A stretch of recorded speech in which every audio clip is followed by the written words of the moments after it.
ಇವತ್ತು ಸುಮಲತಾ ಅವ್ರ ಬಗ್ಗೆನೂ ಅಷ್ಟೇ, ನಮ್ಮ ಸ್ವಂತ ಅಕ್ಕ ಅಂತಕ್ಕಂಥ ಹೇಳ್ತೀವಿ. ರಾಜಕಾರಣದಲ್ಲಿ ಸಂಘರ್ಷಗಳು ಬರೋದು ಬೇರೆ, ರಾಜಕಾರಣದಲ್ಲಿ ಸಂಘರ್ಷಗಳು ಬರುತ್ತೆ, ಅದನ್ನೇ ಅದನ್ನು ವೈಭವೀಕರಿಸ್ಕೊಂಡು ಹೋಗ್ಲಿಕ್ಕೆ ಸಿದ್ಧ ಇಲ್ಲ.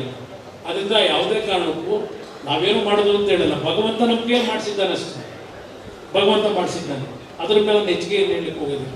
ಅದರಿಂದ ಇವತ್ತಿನ ಈ ಸಂದರ್ಭದಲ್ಲಿ ನಾನು ನಿಮ್ಮಲ್ಲಿ ಮನವಿ ಮಾಡ್ತೇನೆ, ಇವತ್ತು ಈ ಚುನಾವಣೆ ವಿಷಯದಲ್ಲಿ ತಾವೇನು ಇವತ್ತು ಆಸೆಯಿಂದ ಬಂದು ಕೂತಿದ್ದೀರಿ, ಒಂದು ಮಾತನ್ನು ಹೇಳ್ತೀನಿ ನಾನು.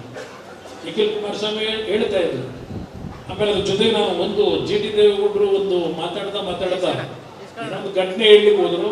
ದಯವಿಟ್ಟು ಮಾಧ್ಯಮದ ಸ್ನೇಹಿತರಿಗೆ ಮನವಿ ಮಾಡ್ತೇನೆ, ನಾನು ನಮ್ಮ ಮುಂದೆ ಇವತ್ತು ಅಂಬರೀಷ್ ಅವರು ಇಲ್ಲ, ಇವತ್ತು ಪುಟ್ಟರಾಜನು ಇಲ್ಲಿ ಕೂತಿದ್ದಾನೆ. ನನಗಿಂತ ಜಾಸ್ತಿ ಇನ್ನೂ ಒಂದು ತೂಕ ಪ್ರೀತಿ ಜಾಸ್ತಿ ಇತ್ತು ಅಂಬರೀಷ್. ನಾವೆಲ್ಲ ಪ್ರೀತಿಯಿಂದ ಒಂದು ಒಟ್ಟಾಗಿ ಬೆಳೆದಂಥದ್ದು. ಕಾಂಗ್ರೆಸ್ನವರು ಒಂದು ಬಾರಿ ಟಿಕೆಟ್ ತಪ್ಪಿಸಿದಾಗ 1996 ಮೊದಲು ಅನೌನ್ಸ್ ಮಾಡಿಬಿಟ್ರು ಅಂಬರೀಷ್ ಅವ್ರದ್ದು ಕಾಂಗ್ರೆಸ್ನವರು, ಅವ್ರಿಗೆ ಟಿಕೆಟ್ ಅಂತೇಳಿ. ಅವ್ರ ನಾಮಿನೇಷನ್ ಬರಬೇಕು, ಕ್ಯಾನ್ಸಲ್ ಮಾಡಿ ಮಾದೇಗೌಡರು ಟಿಕೆಟ್ ಕೊಟ್ಟವರು. ಆ ಸೆಲ್ಸಲ್ಲಿ ನಮ್ಮ ಜೊತೆಲಿ ಬಂದವರು.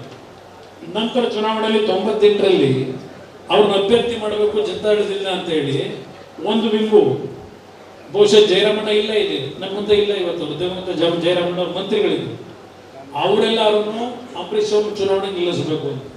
ನಾಗೇಗೌಡರು ಇವತ್ತು ನಮ್ಮ ಜೊತೆಲಿ ಇಲ್ಲ, ಅವರೆಲ್ಲ ನಾಗೇಗೌಡರು ಅವರೆಲ್ಲ ಅಂಬರೀಷಿಗೆ ಬೇಡ ಅಂತ. ಅದೊಂದು ದೊಡ್ಡ ಇತಿಹಾಸಗಳಿದೆ.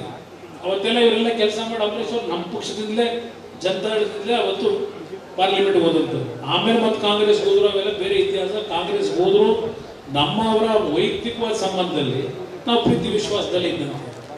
ನಾನು 2 ಬಾರಿ ಮುಖ್ಯಮಂತ್ರಿ ಆದಾಗ, ಮೊದಲನೇ ಬಾರಿ 2007 ಮುಖ್ಯಮಂತ್ರಿ ಆದಾಗ ಯಾವೊಂದು ನಮ್ಮ ರಾಜ್ಯದ ಒಬ್ಬ ಅತ್ಯಂತ ಹಿರಿಯ ನಟರು, ಒಬ್ಬ ಕಲಾವಿದರಾಗಿ ಬಹುಶಃ ಅವರದೇ ಆದಂಥ ಇತಿಹಾಸ ನಿರ್ಮಾಣ ಮಾಡಿದಂಥವ್ರು ಡಾಕ್ಟರ್ ರಾಜ್ಕುಮಾರ್ ಅವರು ಸಹ ನಾನು ಮುಖ್ಯಮಂತ್ರಿ ಇದ್ದಾಗಲೇ ಅವರೇನು ನಿಧನರಾದರು. ಆ ಸಂದರ್ಭದಲ್ಲಿ ಕಂಠೀರವ ಸ್ಟುಡಿಯೋ ಇವತ್ತೇನು ಅವರ ಒಂದು ಸ್ಮಾರಕ ನಿರ್ಮಾಣ ಮಾಡಿದ್ದೇವೆ, ಅವತ್ತು ಸಹ ನಾನು ಮುಖ್ಯಮಂತ್ರಿಯಾಗಿ ಡಾಕ್ಟರ್ ರಾಜ್ಕುಮಾರ್ ಅವರಿಗೆ ಅಲ್ಲಿ ಸ್ಮಾರಕ ನಿರ್ಮಾಣ ಮಾಡ್ತಕ್ಕಂಥದ್ದಕ್ಕೆ ಅಂತ್ಯಕ್ರಿಯೆಗೆ ಜಾಗ ಕೊಡಬೇಕು ಅಂತೇಳಿ ತೀರ್ಮಾನವನ್ನು ತೆಗೆದುಕೊಂಡನು. ಅದೇ ರೀತಿಯಲ್ಲಿ ನಾನು ಒಂದು ಮಾತು ಹೇಳ್ತೀನಿ, ಅದೇ ವಿಷ್ಣುವರ್ಧನ್ ತೀರ್ಕೊಂಡೋದು ಇವತ್ತು ಸಾಲ್ವ್ ಆಗಲಿಲ್ಲ. ಅದು ಅವ್ರಿಗೆ ಯಾವ ಜಾಗ ಕೊಡಬೇಕು ಅಂತಕ್ಕಂಥ ಸಾಲ್ವ್ ಮಾಡೋಕ್ಕೆ ಯಾರು ಮಾಡಲಿ. ಅಂಬರೀಷ್ ಅವರೇ ಹೌದು, ನಮ್ಮ ಸಮಾಜದಿಂದ ಒಬ್ಬ ಕಲಾವಿದನಾಗಿ ಎತ್ತರಕ್ಕೆ ಬೆಳೆದಿದ್ದು, ಹಳ್ಳಿಯಿಂದ ಒಂದು ಕಷ್ಟಪಟ್ಟು ಬಂದಂಥ ಒಬ್ಬ ಜೀವಿ, ನಮ್ಮ ಸ್ನೇಹಿತ. ಇದೆಲ್ಲದರ ಹಿನ್ನೆಲೆಯಲ್ಲಿ ನಾನು ರಾಜ್ಕುಮಾರ್ ಅವರ ಒಂದು ಜಾಗದಲ್ಲಿ ಏನು ಆ ಕಂಠೀರವ ಸ್ಟುಡಿಯೋದಲ್ಲಿದೆ, ಅದ್ರ ಎದುರುಗಡೆನೆ ಜಾಗ ಗುರುತಿಸ್ತಕ್ಕಂಥ ಕೆಲಸ ನಾವು ಮಾಡಿದ್ದು. ಅದು ನಾನು ಕೊಟ್ಟಂಥ ಗೌರವ, ಈ ಜಿಲ್ಲೆಯ ಜನತೆಗೆ ನಾನು ಕೊಟ್ಟಂಥ ಗೌರವ. ಅದಕ್ಕಿಂತ ನಾನು ಹೆಚ್ಚಿಗೆ ಹೇಳಲಿಕ್ಕೆ ಹೋಗಿ ನಮ್ಮ ಸ್ನೇಹಿತ ಕಷ್ಟಪಟ್ಟು ಬಂದಿದ್ದರು, ಜೀವನದಲ್ಲಿ ಒಂದು ಕಲಾವಿದರಾಗಿ ಬೆಳೆದಿದ್ರು, ಒಂದು ಗೌರವ ಸಲ್ಲಿಸಬೇಕಾದ ನಮ್ಮ ಕರ್ತವ್ಯ ಇತ್ತು, ಮಾಡಿದ್ದೇವೆ. ಅದು ಹೊರತುಪಡಿಸಿ ನಾನು ಅವ್ರ ಬಗ್ಗೆ ಸಣ್ಣದಾಗಿ ಮಾತಾಡ್ತೀನಿ.